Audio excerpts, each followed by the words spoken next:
zama lahiya masifa ta ishe mu ta duniya ne wallahi dusa muke ci tsakanin mu da ya rasulullahi ba ta da wani shanu an karbe red kebi show yawa an duka noma a lallabo a kashe da namiji namiji sai ya hau ice dubi corruption yana karuwa dubi fituna tana karuwa dubi bala'i yana karuwa ana ta kashe mana yan uwa Allah ka kama na dauke domin kai ne babban sarki kai ne zaka tare mana yaki mun roke ka ka shirye mu arewa na kuka arewa na kuka arewa na kuka arewa na kuka wasu mu an ta da garuruwan su wasu ma an kona su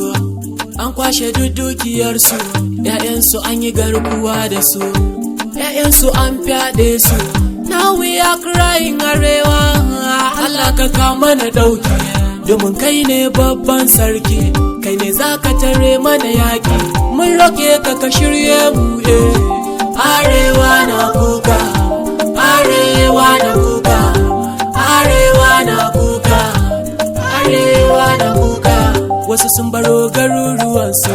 sun shigo gari a taimake su ana kallon su ba tallafin su ko a tallafi wasu a kyale su sauran Allah yana ganin su kuma shine zai tallafe su Allah ka kama na dauke domin kai ne babban sarki kai ne zaka tare mana yaki mun roke ka ka shirye mu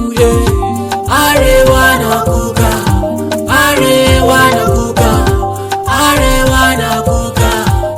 arewa na kuka ku duba duk girma na arewa mu haɗe kai mun yi gazawa kamar babu manya arewa ku taso ku yi fitowa yancin mu yo kwatowa lafiya za mu yo zaunawa in kawo muka yi gazawa arewa za mu yo rushewa Allah soki Allah ka kama na dauke domin kai ne babban sarki kai ne zaka tare mana yaki mun roke ka ka shirye mu arewa na kuka arewa na kuka arewa na kuka arewa na kuka mu ma arewa sai mun gyara mu koma ga Allah mi ta ibada arewa na kuka arewa na kuka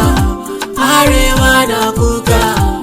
arewa na kuka mu ma arewa sai mun gyara mu koma ga Allah mi